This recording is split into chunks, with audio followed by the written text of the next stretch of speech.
ابھی درس حدیث کا ایک جو ہمارے یہاں سلسلہ ہوتا ہے، آپ نے پہلے بھی دیکھا ہوگا، انتہائی باادب بیٹھنا ہے اور اس میں باتیں نہیں کرنی ہیں۔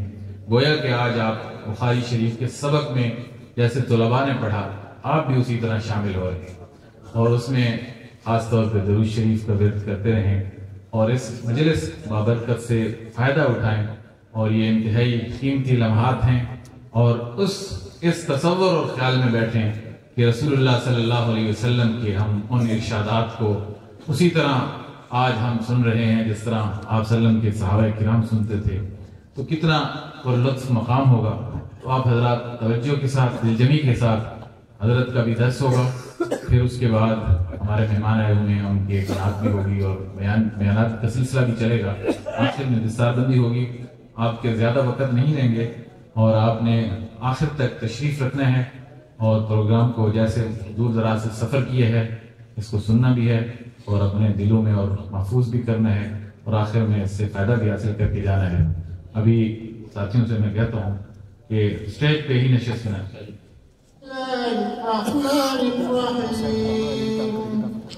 باب قول الله تعالى ونضع الموازين القسط ليوم القيامة وأن أعمال بني آدم وقولهم يوزن.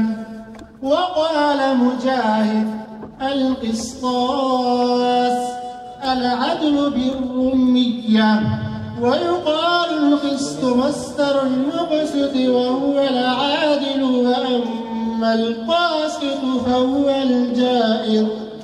وبالسند المتصل منا إلى الشيخ الإمام الهمام الحافظ الحجة أمير المؤمنين في الحديث أبي عبد الله محمد بن إسماعيل بن إبراهيم الجعفي البخاري رحمه الله تعالى قال حدثنا أحمد بن أشكاب قال حدثنا محمد بن فضيل عن أمارة بن القعقاع عن أبي زرعة عن أبي هريرة رضي الله تعالى عنه قال قال النبي صلى الله عليه وسلم كلمتان حبيبتان إلى الرحمن خفيفتان على اللسان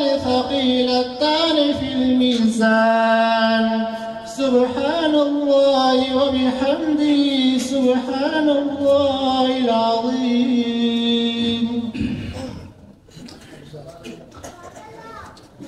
نحمده ونصلي على رسوله الكريم. اما بعد فاعوذ بالله من الشيطان الرجيم. بسم الله الرحمن الرحيم. ان الله وملائكته يصلون على النبي يا ايها الذين امنوا صلوا عليه وسلموا تسليما. اللهم صل على محمد النبي الامي وآله وبارك وسلم عدد معلوم لك دائما ابدا.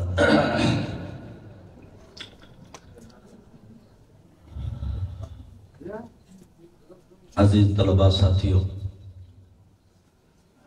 و دیگر قابل احترام علماء کرام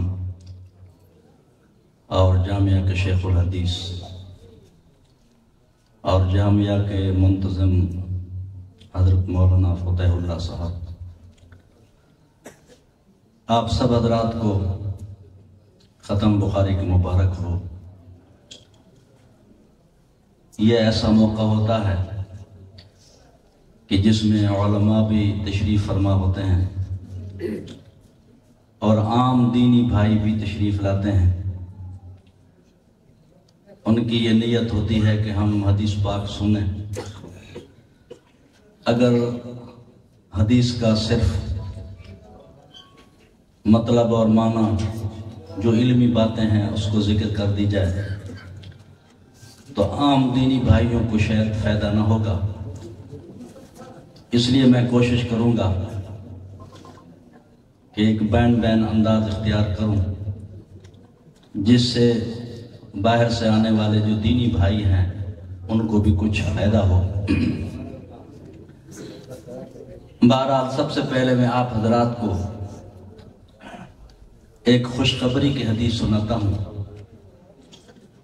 حدیث پاک میں آتا ہے کہ قیامت کے دن کچھ لوگ نور کے ممبروں پر بیٹھے ہوں گے، یغبطہم الانبیاء والشہداء، انبیاء بھی ان پر غبطہ ریش کریں گے اور شہداء بھی ریش کریں گے۔ یہ مطلب نہیں کہ ان کو یہ مقام حاصل نہ ہوگا، ان کو بھی یہ مقام حاصل ہوگا، لیکن ان کو تعجب اس بات پر کہ ان کو یہ مقام کیسے مل گیا، کون سا عمل ہے کہ جس کی وجہ سے ان کو یہ بڑا اونچا مقام مل گیا ہے کہ نور کے ممبروں پر بیٹھے ہیں۔ تو اللہ کی ذات پاک کی طرف سے جواب آئے گا کہ یہ وہ لوگ ہیں کہ المتحابین فیہ، المتزاورین فیہ، المتجالسین فیہ، المتبادلین فیہ، کہ یہ وہ لوگ ہیں جنہوں نے میری وجہ سے ایک دوسرے سے محبت کی، میری وجہ سے ایک دوسرے سے مل کر کے بیٹھتے تھے، میری وجہ سے ان کا ایک دوسرے سے ملاقات کرنا ہوتا، میری وجہ سے یہ لوگ خرچ کرتے تھے۔ کھیل تماشا ہو تو نفس اور شیطان انسان کو ابھارتا ہے، لیکن دینی اگر کوئی پروگرام ہو تو یہ نفس بھی رکاوٹ بنتا ہے، شیطان بھی رکاوٹ بنتا ہے۔ تو تمام رکاوٹوں کو آپ توڑ کر کے یہاں پر تشریف لائے ہیں کہ بھئی ہم حدیث رسول اللہ صلی اللہ علیہ وسلم سنیں، تو آپ کا یہاں پر آنا بھی خدا خاطر، آپ کا مل کر کے بیٹھنا بھی خدا خاطر، یہ جتنا آپ لوگوں نے خرچ کیا ہے یہ بھی خدا خاطر۔ امید ہے کہ اللہ کی ذات پاک قیامت کے دن ہمیں اس حدیث کا مصداق بنائیں گے۔ آپ کے ذہنوں میں سوال ہوگا کہ ختم بخاری پر یہ اتنا اہتمام کیوں کیا جاتا ہے؟ مولانا فتح اللہ صاحب خود تشریف لائے ہوں گے کہیں اپنے رفقا کے ذریعے سے آپ تک دعوت نامے پہنچے ہوں گے، تو یہ کیوں آخر اتنا اہتمام کیوں کیا جاتا ہے؟ تو بھی ایک بات تو یہ ہے کہ امام بخاری نے جب اس کتاب کو مکمل کیا تو کہا تھا کہ جعلتہ حجۃ بین اللہ و بینی، میں اس کتاب کو اللہ اور اپنے درمیان ایک بھاری دلیل، ایک بھاری ذریعہ بنا رہا ہوں۔ تو بزرگوں کا تجربہ ہے کہ بخاری کے ختم پر دعا انسان کی قبول ہوتی ہے۔ علامہ ابن کثیر نے بھی لکھا ہے، اور ایک بزرگ کہتے ہیں کہ میں نے 120 دفعہ مختلف مقاصد کے لیے بخاری کا ختم کر کے دعا مانگی، اللہ نے دعا کو قبول فرمایا۔ تو اگرچہ یہ بخاری ان طلباء نے پڑھی ہے، اساتذہ نے سنا ہے، لیکن بہرحال ہے تو بابرکت ایک مجلس، تو ایک تو اس لیے آپ کو دعوت دی جاتی ہے تاکہ آپ اس بابرکت مجلس میں آئیں، بیٹھیں، اور جو دعا کریں گے انشاءاللہ قبول فرمائیں گے۔ بزرگوں کا تجربہ ہے۔ دوسرا اس لیے کہ مدارس کے خلاف کچھ پہلے وقت بہت پروپیگنڈا کیا گیا، اب یہ پروپیگنڈا کچھ تھم گیا ہے کہ یہ مدارس جو ہیں وہ دہشت گردی کی تعلیم دیتے ہیں، یہاں پر دہشت گرد پیدا کیے جاتے ہیں، دہشت گردی کی تعلیم دی جاتی ہے۔ یہ اصل بڑی طاقتوں کا شوشہ تھا، پھر ہمارے حکمرانوں نے بھی وہی بات کہنا شروع کر دی۔ حالانکہ آپ کے ملک کے مدرسے ہیں، آپ کا ملک ہے، آپ کے پاس میڈیا ہے، آپ آئیں دیکھیں کہ بھئی ہم دہشت گردی کی تعلیم دے رہے ہیں تو کیا وہ اسباب، حالات سب کچھ دیکھیں، لیکن بڑی طاقتوں کی ایک بات تھی، بس اسی کو زبان پر رٹا لگا لیا کہ یہ دہشت گرد ہیں، دہشت گردی کی تعلیم دی جاتی ہے۔ بادشاہ بیٹھا ہوا تھا، نوکرانی بھاگتی ہوئی آئی، اس نے کہا کہ بادشاہ سلامت، آپ کی بیوی جو ہے وہ بیوہ ہو گئی ہے۔ اب بادشاہ رو رہا ہے، کابینہ کے جتنے وزیر مشیر بیٹھے سب رو رہے ہیں کہ بیوی جو ہے وہ میری جو ہے وہ بیوہ ہو گئی ہے۔ تو کوئی سمجھدار آدمی ہے، اس نے کہا کہ بادشاہ سلامت بات کیا ہے؟ تو اس نے کہا جی میری بیوی جو ہے وہ بیوہ ہو گئی۔ اس نے کہا کہ بادشاہ سلامت، عورت تو بیوہ ہوتی ہے جب اس کا خاوند وفات پا جائے، آپ تو خیر سلامت بیٹھے ہیں، بیوہ کیسے؟ اس نے کہا لوگ جو کہتے ہیں، سب لوگ کہہ رہے ہیں کہ تو بھئی ہمارے حکمرانوں کا بھی یہی حال ہے، کہ بھئی لوگ جو کہتا ہے، امریکہ جو کہتا ہے کہ یہ دہشت گردی کا مرکز ہے، یہاں پر دہشت گردی کی تعلیم دی جاتی ہے، لیکن خود اللہ نے تمہیں عقل دیا ہے، سوچ دی ہے. آپ کے ملک کے یہ جو ہے وہ ادارے ہیں، ہم تو خود دہشت گردی کو علماء کتنے شہید کر دیا گئے، ہم تو دہشت گردی کے خود خلاف ہیں. اگر کسی کو شک ہے، ہمارے مولانا کا یہ مدرسہ ہے، ہمارا مدرسہ بھی ہے، آپ کو کوئی وہاں پر گارڈ چوکیدار نظر نہیں آئے کہ سیدھا آپ چلے ہیں. پھر طلباء ہمارے بادشاہ لوگ ہیں، دروازے بھی کھلے ہوں گے، کوئی تالا نہیں ہوگا. آپ خود آ کر کے دیکھیں کہ کون سی چیزیں، کون سے ہتھیار پڑے ہیں. بھائی ہمارے ہاں صرف اللہ کے قرآن کے پاک کے نسخے ہیں، یا بخاری کا نسخہ آپ دیکھیں گے، فقہ کی کتابیں دیکھیں گے، دینیات کی کتابیں دیکھیں گے. تو دوسرا اس لیے بھی آپ کو دعوت دی جاتی ہے کہ تاکہ آپ آئیں دیکھیں کہ بھئی یہاں کیا کچھ ہو رہا ہے. آگے ذرا بات میں چلا رہا ہوں.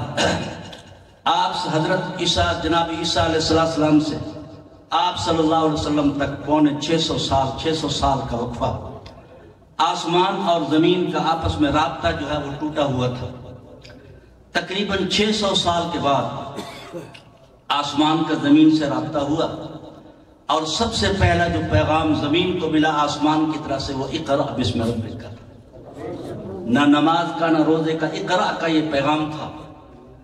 پھر یہ پیغام جو ہے وہ دار ارقم کی طرف منتقل ہوا، پھر مدینہ منورہ جو ہے وہ منتقل ہوا، اور مدینہ منورہ کے اندر یہی پیغام 23 سال تک آسمان اور زمین کا یہ رابطہ برقرار رہا. آپ صلی اللہ علیہ وسلم کی وفات سے صرف 9 راتیں پہلے وَاتَّقُوا يَوْمًا تُرْجَعُونَ فِيهِ إِلَى اللَّهِ، یہ آخری پیغام تھا جو آسمان سے زمین کو ملا، اور ہمیشہ کے لیے وحی کا دروازہ بند ہو گیا.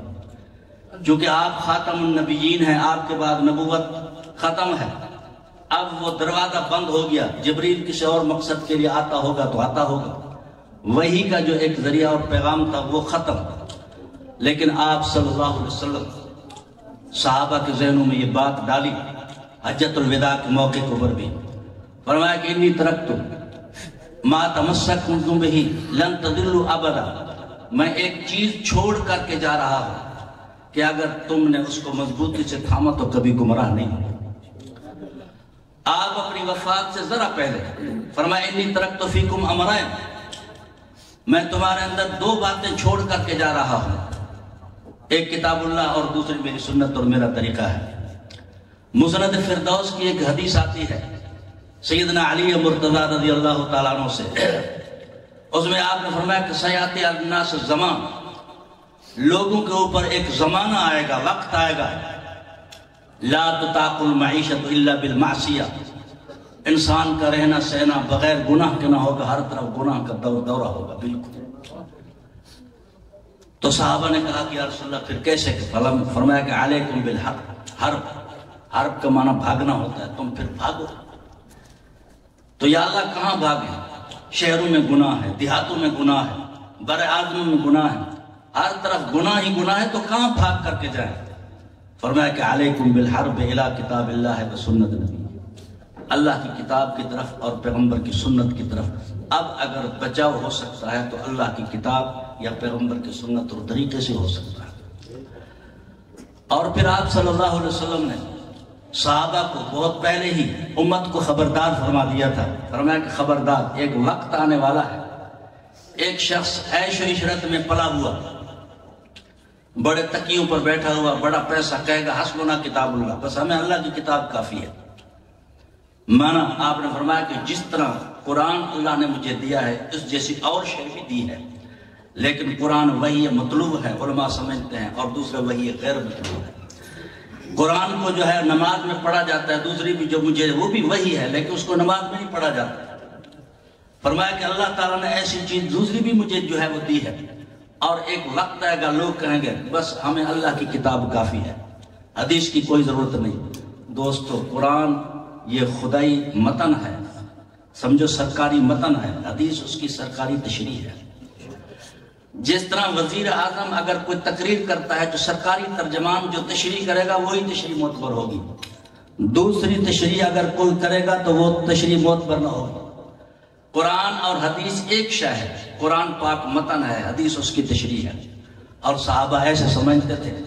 بخاری میں آپ نے یہ واقعہ پڑھا ہوگا، سیدنا عبداللہ ابن مسعود رضی اللہ تعالیٰ عنہ وہ درس دیا کرتے تھے کوفے کے اندر. مسئلہ ہے شریعت کا کہ عورت ہر قسم کا سنگار کر سکتی ہے، لیکن ایسا سنگار کہ جس سے اللہ کی پیدائش کو تبدیل کرنا پڑے وہ جائز نہیں ہے. مثلا دانت ہیں، اس کو ریتی لگا کر کے ان کو کھلے کرنا، ان کو چھوٹا کرنا، منہ کی سرجری کرنا، دوسری عورت کے بال جو ہے وہ اپنے بالوں سے جوڑنا، یا نیل کے ذریعے سے اپنے منہ کے اوپر گوند کر کے کچھ خال بنانا، نشانات بنانا، یہ اللہ کی خلقت کو تبدیل کرنا ہے، ایسا جائز نہیں ہے. تو عبداللہ ابن مسعود نے فرمایا کہ اللہ کی ذات پاک نے ایسی عورتوں پر لعنت فرمائی ہے. ام یعقوب ایک عورت تھی، قرآن کی بھی بڑی ماہر تھی، سب کچھ مسائل جانتی تھی. اس نے اعتراض کیا عبداللہ ابن مسعود پر کہ آپ نے یہ کیسا مسئلہ بیان کیا ہے. قرأتم فی ما بین اللوحین، قرآن کے دونوں گتوں کے درمیان میں نے تو پڑھا ہے، مجھے تو کہیں نظر نہیں آیا کہ اللہ نے ایسی عورتوں پر لعنت کی. تو عبداللہ ابن مسعود گھبرائے نہیں، فرمایا کہ دیکھو اگر تو غور سے پڑھتی تو یہ آپ کو بات نظر آتی. اللہ کا قرآن نہیں کہتا ما آتاکم الرسول فخذوہ وما نہاکم عنہ فانتہوا. جو اللہ کا پیغمبر دے اس کو آپ قبول کریں، جو اللہ کا پیغمبر جس سے روکے وہ رک جاؤ. تو اللہ کے پیغمبر کی بات بھی حقیقت میں خدا کی بات ہے. تو دونوں ایک ہی چیز ہیں. جو ایک اس کو دو سمجھتا ہے، ایک مثال ہمارا اساتذہ دیا کرتے تھے، ایک طالب علم تھا، اس کی آنکھ تھی ٹیڑھی آنکھ تھی، ٹیڑھی آنکھ والا ایک شے کو دو دیکھتا ہے. استاد نے کہا کہ کمرے میں جاؤ، وہاں سے بوتل پڑی ہوئی ہے وہ اٹھا کر کے لاؤ. تو اندر جب گیا تو اس کو ایک کے بجائے دو بوتلیں نظر. اس نے کہا استاد جی دو بوتلیں پڑی ہیں. فرمایا کہ ایک کو توڑ دو دوسری لے آؤ. جب ایک کو توڑا تو نہ ایک رہی نہ دوسری، سارے ختم ہو گئی. تو جن کے دماغ میں ٹیڑھا پن ہے وہ سمجھتے ہیں کہ قرآن جدا ہے حدیث جدا ہے، قرآن متن ہے حدیث اس کی تشریح ہے. کبھی یہ لوگ یوں کہتے ہیں کہ دیکھو جی حدیث میں اختلاف ہے، ہم حدیث پر کیسے عمل کریں، حالانکہ ان کی جو بات ہے اس میں بہت بڑا اختلاف ہے. کبھی کہتے ہیں کہ نماز ایک ہے، کبھی کہتے ہیں دو ہے، کبھی کہتے ہیں کہ 8 ہے. ایک نے تو عجیب بات کہی، اس نے کہا کہ دیکھو قرآن تو کہتا ہے کل قد علم صلاۃہ و تسبیحہ. جانور ٹہنی پر بیٹھ کر کے اللہ کی پاکی بیان نماز بھی پڑھتے ہیں، تو ہمیں کرسی پر بیٹھ کر کے اللہ اللہ کر دینا چاہیے، بس نماز ہو گئی. یہ مولوی لوگ جو کہتے ہیں کہ ہمارے پیچھے نماز پڑھو، یہ تو مولوی اپنی سرداری جو ہے وہ دلوانے کے لیے ایسے کام کرتا ہے. تو منع نہ استنجے کی ضرورت، نہ وضو کی ضرورت، ٹھنڈے پانی میں کچھ بھی نہیں، بس اس دن کی نماز ہوگی. کبھی یہ کہتے ہیں کہ حدیث جو ہے 200 سال بعد لکھی گئی. تو بھئی بات یہ ہے، ایسا انسان کا ایک ذہن ہے کہ جب انسان دوسرے دور میں جاتا ہے تو پہلے والا دور عجیب سے معلوم ہوتا ہے. آج چونکہ سواری کا دور ہے، موٹر سائیکل ہے ہر ایک کے پاس، امیر غریب کے پاس، تو اب ہم اگر سوچیں کہ لوگ اتنے میل پیدل سفر کرتے تھے، ہمارے ذہن میں یہ بات نہیں آتی. آج کمپیوٹر کا دور ہے، کسی زمانے میں کچی سیاہی سے لوگ جو ہے وہ لکھتے تھے. ہمارے شیخ بن نوری رحمہ اللہ تعالیٰ فرمایا کہ میں نے بیروت کے اندر ایک تفسیر دیکھی ہے بہجت الحدائق، جو 500 جلدوں میں، ہر جلد کے 500 صفحات، 25,000 صفحات ہو گئے، 12,000 اس کے ورق ہو گئے. تو اتنی بڑی تفسیر انہوں نے ہاتھ سے لکھی تھی. اللہ نے ان کو جو حافظے عطا فرمائے تھے، ذہن عطا فرمائے تھے.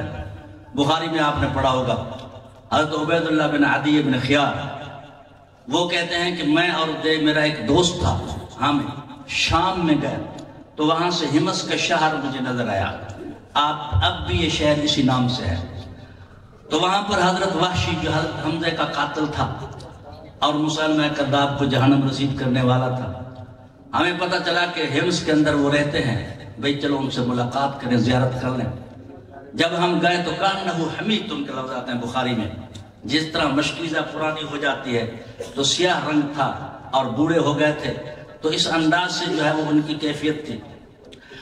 تو بہرحال جب ہم ان کے پاس گئے تو میں نے ان سے کہا کہ حضرت آپ نے مجھے پہچانا ہے؟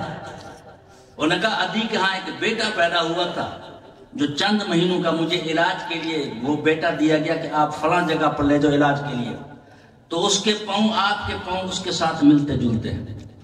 اللہ نے اتنا بڑا ذہن عطا فرمایا. شوق بھی تھا حدیث کی خاطر. حضرت جابر بن عبداللہ کو پتہ چلا کہ ملک شام کے اندر عبداللہ بن انیس رہتے ہیں، ان کے پاس ایک حدیث ہے، اس حدیث کے لینے کے لیے 1500 میل جو ہے وہ سفر کر کے وہاں پر گئے۔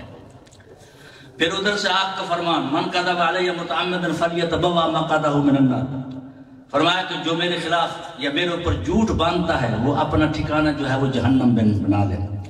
سیدنا ابو ہریرہ رضی اللہ تعالیٰ عنہ یہ سن سمجھو کہ جنگ خیبر پر مسلمان ہوئے، 3 سال کل آپ کی خدمت میں رہے، حدیثیں بیان کیا کرتے تو مروان کو ایک دفعہ سوجی، اس نے کہا اس کا امتحان لیں، تو حضرت ابو ہریرہ سے کہا کہ جی ہم آپ سے کچھ حدیثیں جو ہے وہ سننا چاہتے ہیں۔ میں نے کہا ٹھیک، تو حضرت ابو ہریرہ سے حدیث بیان کرنے لگے، دودھ نویس جلدی لکھنے والے پردے کے پیچھے بٹھا دیے، 400 حدیثیں انہوں نے بیان کی، انہوں نے فی الفور لکھ لی، قلم بڑا تیز ان کا چلتا تھا۔ سال گزر گیا تو مروان نے کہا کہ اچھا جی تھا امتحان کہ ہمیں دوبارہ وہی حدیثیں جو ہے وہ سناؤ، تو حضرت ابو ہریرہ نے 400 حدیثیں من و عن ساری کی ساری جو ہے وہ بیان کی۔ تاریخ والے لکھتے ہیں کہ ما زاد ولا نقص ولا قدم ولا اخر، نہ کوئی لفظ آگے کیا نہ پیچھے کیا، نہ مقدم کیا نہ مؤخر کیا، بالکل بعین ہی، اتنا اللہ کی ذات پاک نے ان کو حافظہ دیا تھا۔ سیدنا ابو ہریرہ رضی اللہ عنہ کے بارے میں آتا ہے کہ رات کے انہوں نے 3 حصے کر لیے تھے، سلسن اقوم و سلسن انام، سلسن اتذکر الحدیث، فرمایا کہ 1/3 سوتا ہوں، 1/3 عبادت کرتا ہوں، 1/3 میں پیغمبر کی حدیثوں کا تکرار کرتا ہوں۔ تو اس لیے دوستو حدیث قرآن پاک جس طرح میں نے عرض کیا کہ متن ہے، اور حدیث جو ہے اس کی سرکاری تشریح ہے، اور صحابہ نے، بلکہ میں تو کہوں گا کہ صحابہ کی 4 جماعتیں تھیں۔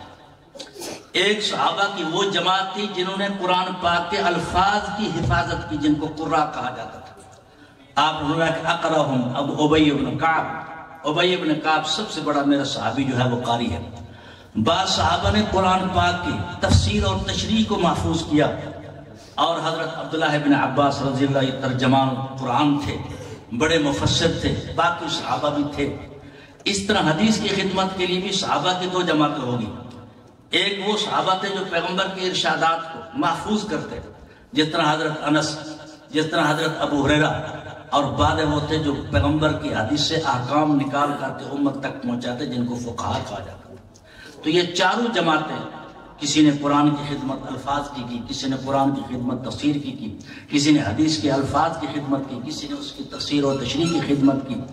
تو بہرحال آگے میں عرض کرتا ہوں، کسی دور کے اندر، کسی وقت کے اندر ایک وقت تھا کہ بھئی مدینہ منورہ جو ہے وہ علم کا مرکز تھا، پھر وہاں سے یہ مرکز منتقل ہوا، حالات کی تبدیلی کی وجہ سے سیدنا علی مرتضیٰ نے کوفے کو اپنا دارالخلافہ بنایا۔ اب علم کا مرکز جو ہے وہ کوفہ بنا۔ دین کی بات میں نہیں کر رہا، میری بات کو سمجھنا، دین کا مرکز تو اب بھی مدینہ منورہ ہے، علم کی مرکز کی بات کر رہا ہوں۔ سیدنا علی مرتضیٰ ایک دفعہ کوفے کی جامع مسجد میں گئے تو دیکھا کہ 400 دواتیں رکھی ہوئی ہیں وہاں پر، 400 دواتیں، سب حدیث لکھ رہے ہیں، لکھنے والے ہیں۔ تو اس وقت فرمایا کہ لَقَدْ تَرَكَ ابن ام عبد سورج ہؤلاء سورج الکوفہ، فرمایا کہ عبداللہ ابن مسعود نے ان لوگوں کو کوفے کا چراغ بنا دیا ہے کہ سب حدیثیں لکھ رہے ہیں۔ 400 دواتیں وہاں پڑی ہوئی تھی۔ پھر وقت کے حالات آئے، دمشق جو ہے وہ علم کا مرکز بنا، پھر حالات میں تبدیلی آئی، پھر جو ہے وہ بغداد علم کا مرکز بنا۔ تاتاریوں نے جب بغداد پر حملہ کیا، بغداد کی اینٹ سے اینٹ بچا دی، کتب خانے سارے ضائع ہو گئے، پانی میں بہا دیے گئے۔ پھر استنبول اور ترکی جو ہے وہ علم کا مرکز بنا، پھر ہوتے ہوتے دلی علم کا مرکز بنا۔ حضرت شاہ ولی اللہ رحمہ اللہ تعالیٰ کے زمانے کے اندر علم کا مرکز جو ہے وہ دلی تھا، پھر ہوتے ہوتے پھر مرکز علم کا جو ہے وہ دیوبند بنا۔ آج جو ہم حدیث پڑھا رہے ہیں یہ سارا فیضان دیوبند کا بلا واسطہ کسی بھی طریقے پر یہ فیض وہاں سے آ رہا ہے، اور وہاں کا یہ فیض اب چل رہا ہے جو بخاری ہم پڑھ رہے ہیں، پڑھا رہے ہیں۔ میں 4 لفظ استعمال کر رہا ہوں، ایک ہے تکمیل دین، ایک ہے تمکین دین، ایک ہے تدوین دین، ایک ہے تطہیر دین۔